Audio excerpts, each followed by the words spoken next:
Hey guys, welcome back to another episode of Briar Marketing. Today we're going to be talking about effective rebranding. Now, first off, why do companies rebrand? First is they want to stay relevant. They want to attract new customers, or maybe they want to differentiate from competitors. Maybe they also want to change the perceptions of the consumers and the public, right? But first, you got to understand your audience. So let's look at Old Spice, for example. Old Spice did a campaign where they rebranded in order to target women instead of men from a purchasing standpoint. Men don't usually go out and purchase items, especially toiletries, whereas women in the household are more likely to. Right? Now, next we want to look at when it comes to rebranding, you want to keep what works.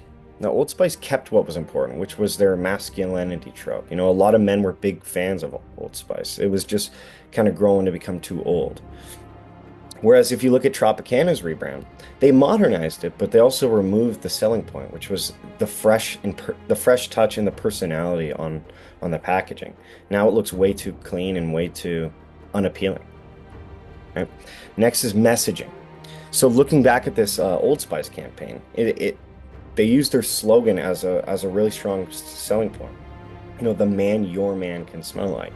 They're really talking to women here right? So they're making sure that their messaging is strong, it's bold, and it's targeted to who they want to target it to, which would be the woman. Now, when it comes to product design, let's look at Tropicana.